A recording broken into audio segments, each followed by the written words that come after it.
Yes, students, Jai Swaminarayan. Welcome to the second part of the lecture. હવે students આપણે બે જ દાખલાઓ બાકી રહ્યા છે આ સ્વાધ્યાય પૂરો કરવામાં, એટલે આપણે દાખલા નંબર 6 અને દાખલા નંબર 8 બંને ગણી અને સ્ટુડન્ટ્સ આપણે આ સ્વાધ્યાય 12.1 છે એ પૂરો કરીએ છીએ. ઓકે, પહેલી અસમતા છે students 2x + y greater than or equal to 3, એટલે એનાથી બનતી રેખા L1 2x + y = 3. જ્યારે x 0 ત્યારે y નું મૂલ્ય 3, y 0 ત્યારે x નું મૂલ્ય 3/2. આટલું મેં અગાઉથી લખેલું છે સ્ટુડન્ટ્સ, હવે તમે સમજી શકો. બીજી અસમતા છે x + 2y greater than or equal to 6, એટલે રેખા કઈ બને તો કે x + 2y = 6. when x is 0 y is 3 and when y is 0 x is 6. તો સ્ટુડન્ટ્સ અહીંયા આપણું એકનું સ્કેલ માપ છે, that will be more than sufficient. હવે આલેખનું લેઆઉટ તમને ખબર છે, માર્જિન સાથે હંમેશા આપણે y અક્ષ દોરીએ છીએ અને સ્ટુડન્ટ્સ નીચેથી 5 લાઈન છોડીને હંમેશા x અક્ષ આપણે દોરીએ છીએ. આ ઉગમ say this is 1 2 3 4 5 6 અને y માટે થોડું સ્કેલમાં વધારી દો 1 2 3 4, એટલે કે વધારે ગેપ લખો, સ્કેલમાં વધારી દો means more gap. Okay, when x is 0 y is 3 and when y is 0 x is 3/2, એટલે કે 1.5. તો સ્ટુડન્ટ્સ આ આપણી પહેલી રેખા L1. પછી when x is 0 y is 3 એટલે સેમ, અને જ્યારે y 0 ત્યારે x 6 is this point. તો સ્ટુડન્ટ્સ આ આપણી બીજી રેખા થશે. અહીંયા લખું છું L2. સ્ટુડન્ટ્સ રેખા દોરવી without a scale is a very difficult job, પણ આ રેખા સમજી લેજો. હવે બંનેમાં ગ્રેટર ધેન છે, અહીંયા x અને y 0 મૂકું તો 0 is less than 3, એટલે આનો શક્ય ઉકેલનો પ્રદેશ આ ભાગ થયો, ઉગમ બિંદુથી વિરુદ્ધ હતો. અને એવી રીતે બીજી રેખા માટે પણ આ ભાગ થયો. જો મેં બંનેના શેડ્સ અલગ બતાવ્યા છે, રેખા અલગ દોરી છે, તો શક્ય ઉકેલનો પ્રદેશ આ ભાગ જ આ. અહીંયાથી આમ ઉપર, અહીંયાથી આમ ઉપર, આ શક્ય ઉકેલનો પ્રદેશ અસીમિત, અનબાઉન્ડેડ. ઇંગ્લિશમાં આટલું તો બધાને સમજાય. હવે આ શિરોબિંદુ 6,0 અને આ શિરોબિંદુ 0,3, આટલું તો બધાને ખબર છે સ્ટુડન્ટ્સ. હવે સ્ટુડન્ટ્સ આ બંને શિરોબિંદુ આગળ z નું મૂલ્ય મેળવવાનું છે, તો અહીંયા લખીએ શિરોબિંદુ અને z is equal to x + 2y. બિંદુ a 6,0 તો 6 + 2 into 0 which is 6, and b 0,3, so 0 + 2 into 3. This is absolutely the same minimum value. This is the same minimum value. બંને બિંદુ આગળ મિનિમમ 6 જ મળ્યું. હવે 3 સ્ટેપમાં આપણો દાખલો થાય સ્ટુડન્ટ્સ. જ્યારે શક્ય ઉકેલનો પ્રદેશ અનબાઉન્ડેડ હોય ત્યારે મેં તમને પ્રશ્ન નંબર 4 માં કરાવેલું છે. સ્ટેપ નંબર 1, આ મિનિમમ મૂલ્ય z માં લઈ અને બીજી અસમતા આ લખવાની છે. કઈ અસમતા લખવાની છે તો કે x + 2y < 6. આ અસમતા સ્ટુડન્ટ્સ આપણે આ લખવાની છે. Step number 1, y we wrote less than. શું કામ લેસ ધેન લખ્યું? મિનિમમ વેલ્યુ મેળવવી છે. જ્યારે પણ શક્ય ઉકેલનો પ્રદેશ અનબાઉન્ડેડ હોય ત્યારે ક્યારેય મહત્તમ નહીં પૂછે સ્ટુડન્ટ્સ, હંમેશા કેવું મૂલ્ય પૂછશે? ન્યૂનતમ.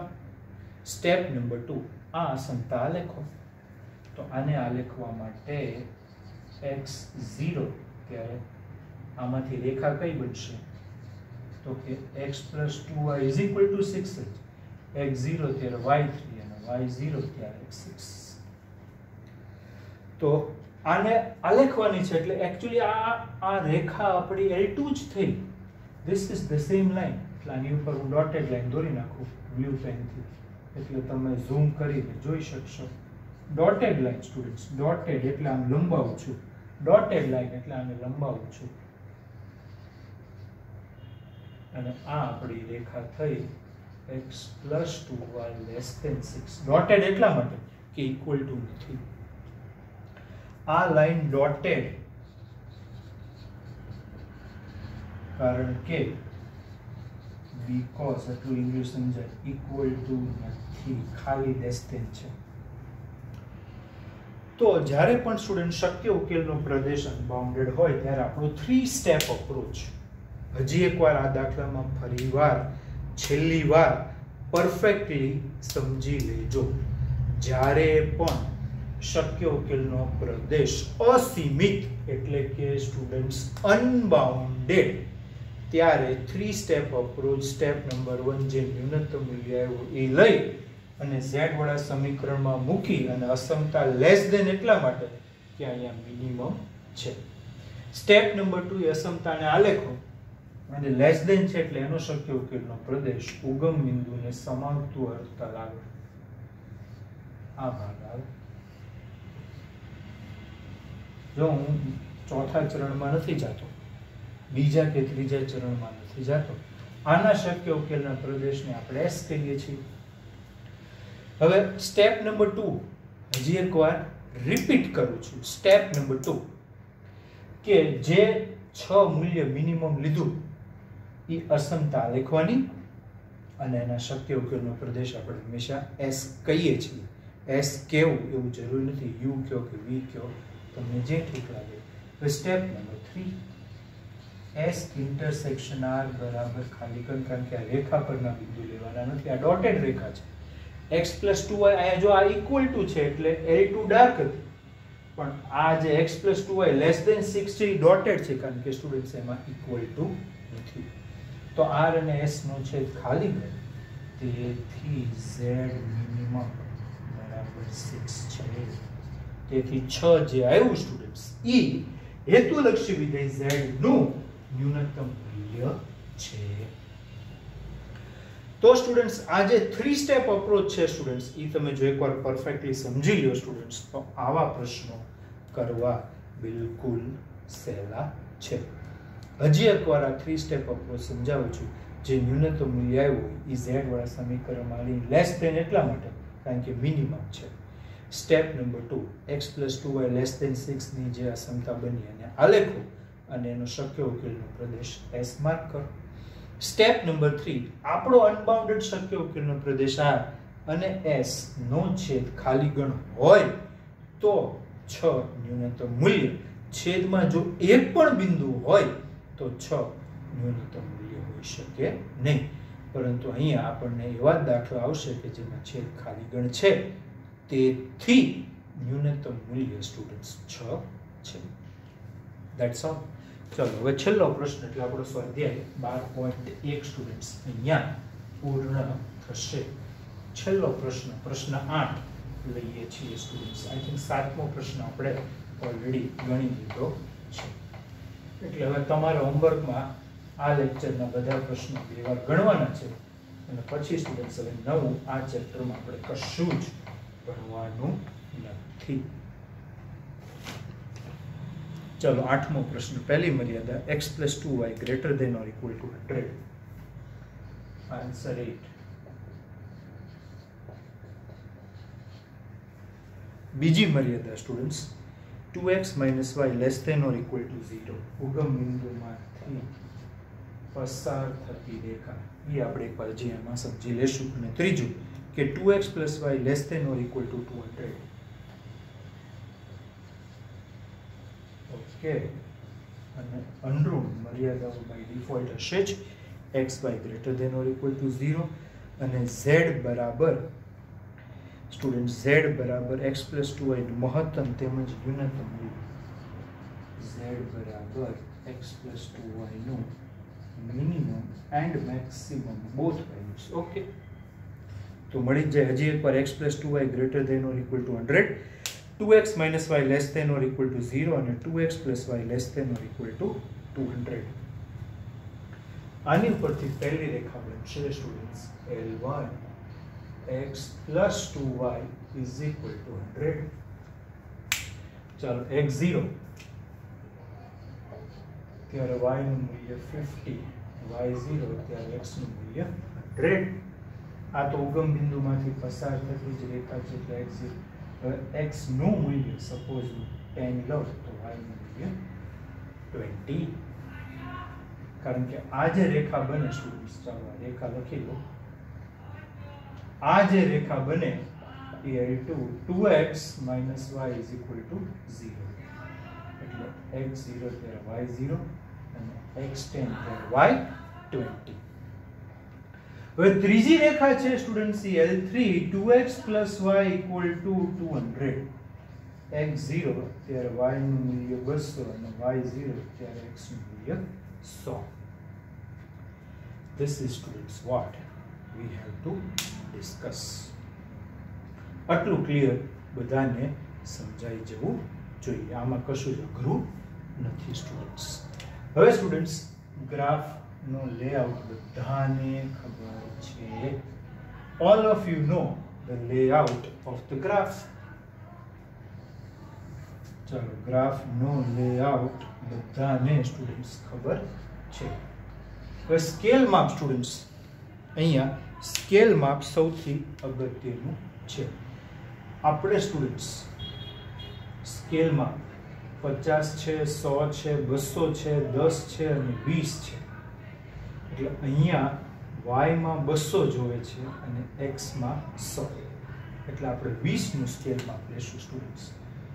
0 20 40 60 80 100 120 140 160 180 અને 200. અને x માં મેક્સિમમ આપણે સ્ટુડન્ટ્સ કેટલું જોવે છે તો કે 100.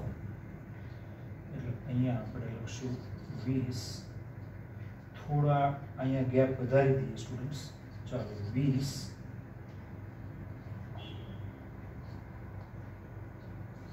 40 60 80 100 અને 120. ઓકે સ્ટુડન્ટ્સ, ઇંક બદલાવી છે કે જેથી મને થોડું ચેન્જ મળે. ચાલો પહેલી રેખા માટે x0 ત્યારે y નું મૂલ્ય 50. સો this point અને y0 ત્યારે x નું મૂલ્ય 100. this point આમાંથી પસાર થતી રેખા L1.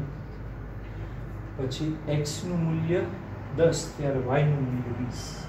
આ 10 અને 20 એ તો ઉગમ બિંદુ છે ઓલરેડી ઓરિજિન.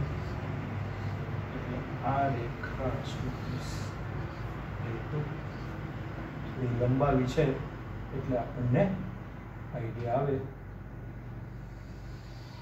ચાલો આ રેખા L2 x0 ત્યારે y 200 અને y0 ત્યારે x 100. ઓકે સ્ટુડન્ટ્સ, આ આપણી રેખા L3. સોરી સ્ટુડન્ટ્સ, આમાં દોરવું મેં તમને અગાઉ કીધેલું થોડું અઘરું છે એટલે આની રેખા સમજી લેજો. This is L3. હવે સ્ટુડન્ટ્સ પહેલી રેખા L1 છે એમાં x plus 2y greater than or equal to 100. એટલે ઉગમ બિંદુથી વિરુદ્ધ અર્થ પર એટલે આમ ઉપરના ભાગમાં આવે. પછી બીજી રેખા માટે અગત્ય, આ રેખા ઓલરેડી ઉગમ બિંદુમાંથી પસાર થાય છે એટલે બંને બાજુ એક એક બિંદુ લઈએ. આ 20 અને 80 અને આ બાજુ લઈએ 40 અને 20. 20 અને 80 અસમતામાં મૂકવાનું. x20 લો તો 20 into 2 40, 40 minus 80 minus 40 less than or equal to 0. એટલે આ બિંદુનો ભાગ આવે. હવે તો બધાને સમજાઈ જવું જોઈએ. એટલે ઉપરનો ભાગ આવે આ રેખા L2. અને ત્રીજી રેખામાં less than or equal to છે એટલે ઉગમ બિંદુને સમાવતો એટલે આપણા શક્ય ઉકેલનો પ્રદેશ આ ભાગ બની જશે. સ્ટુડન્ટ્સ બધાને સમજાઈ જવું જોઈએ. શક્ય ઉકેલનો પ્રદેશ જો L2 માં ઉપર આ રેખામાં એટલે આ રીતે સ્ટુડન્ટ્સ આપણો શક્ય ઉકેલનો પ્રદેશ છે સ્ટુડન્ટ્સ ઈ બનવો જોઈએ. એટલે આ પહેલું શિરોબિંદુ એ આ બિંદુ છે 0,50. આ બીજું શિરોબિંદુ બી, આ ત્રીજું સી અને આ ચોથું ડી. ડી ના યામ 0,200.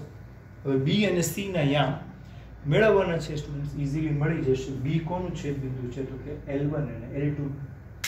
L1 અને L2 આને બે વડે ગુણી દો તો આ 4 + 1 5. 5x બરાબર 100. 5x બરાબર 100 એટલે x બરાબર 20. x બરાબર 20 આમાં મૂકું તો y બરાબર 40. એટલે b ના યામ મળી ગયા. b એ L1 અને L2 ના સમીકરણ ને ઉકેલતા મળે. આટલું બધાને સમજાય. સી સ્ટુડન્ટ સી છે ઈ L2 અને L3 ના સમીકરણને ઉકેલતા મળે. C is obtained by L1 અને L3 એટલે એના L2 અને L3 સોરી સ્ટુડન્ટ્સ L2 અને L3 ના સમીકરણ ઉકેલતા. તો અહીંયા પણ આને બે વડે ગુણી દઈએ એટલે આ 4x + x એટલે 5x. ચાલો આને હું સ્ટુડન્ટ્સ બે વડે ગુણી દઉં છું એટલે 400 થઈ જાય અને પછી આમાંથી આપણે બાદ કરીએ. ઓકે સોરી આપણે ચાલો આમાંથી બાદ જ કરવાનું છે એટલે આને બે વડે ગુણી દઈએ તો આ x - 4x એટલે -3x. આ 2y અને 2y કેન્સલ.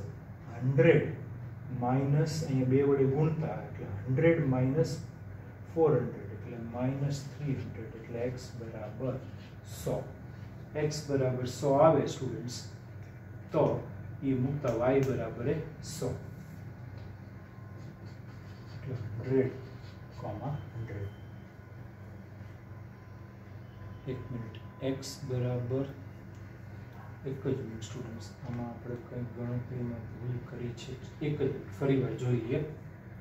ચાલો આ બંને સમીકરણો જ લખીએ એટલે આપણને કોઈ કન્ફ્યુઝન ન થાય. આને બે વડે ગુણું છું. ચાલો 2x + 4y = 200 અને 2x + y = 200. એક જ મિનિટ. આને બે વડે ગુણ્યું ને આપણે એટલે આ અહીંયા 2x + y <= 200 છે. ઓકે તો પણ અહીંયા આપણને અચળ પદ એક જ મિનિટ x + 2y = 100 અને ઓલામાં 2x + y ઓકે <= તો આને આપણે L1 L2 અને L3 સોરી સ્ટુડન્ટ સોરી બે જ મિનિટ અહીંયા ધ્યાન આપો. હું ભૂલમાંથી L1 અને L3 નો ઉકેલ કરું છું સ્ટુડન્ટ. સોરી L2 અને L3 નો ઉકેલ કરવાનો છે. સોરી તો આમાંથી ઇઝીલી થઈ જશે સ્ટુડન્ટ્સ. L2 અને L3 છે સોરી -y અને +y કેન્સલ થઈ જશે. 2x + 2x 4x 4x બરાબર 200 એટલે x બરાબર 50. હવે x બરાબર આમાં 50 મૂકતા y બરાબર 100. ઓકે સ્ટુડન્ટ્સ હવે આ બધા જ શિરોબિંદુ આગળ કિંમત મૂકી અને મહત્તમ ને ન્યૂનતમ છે એટલું સ્ટુડન્ટ્સ તમને હોમવર્કમાં આપ્યું છે. સોરી આપણે થોડી મિસ્ટેક થઈ ગઈ. L1 અને L3 ઉકેલતા હતા એની જગ્યાએ સ્ટુડન્ટ્સ આપણે L2 અને L3 ઉકેલવાનું હતું. તો સ્ટુડન્ટ્સ હવે શિરોબિંદુ તો હું તમને લખી દઉં છું પછી તો તમારે ખાલી કિંમત જ મેળવવાની છે. ચાલો a આગળ 0,50 b 20,40 c 50,100 અને d 0,200 નાની ઉપરથી મહત્તમ અને ન્યૂનતમ લખવાના છે. તો આ સાથે સ્ટુડન્ટ્સ આપણો સ્વાધ્યાય 12.1 અહીં પૂર્ણ થાય છે. સ્ટુડન્ટ સોરી, આપણે ભૂલમાંથી L1 અને L3 ઉકેલતા હતા સ્ટુડન્ટ્સ. આપણે actually we had to find the point of intersection of L2 and L3. તો આ સાથે સ્ટુડન્ટ્સ આપણું આ જે લેક્ચર છે એ પૂર્ણ કરીએ છીએ. વિશેષ સ્ટુડન્ટ્સ આપણે આવતા લેક્ચરમાં લેશું. Thank you students.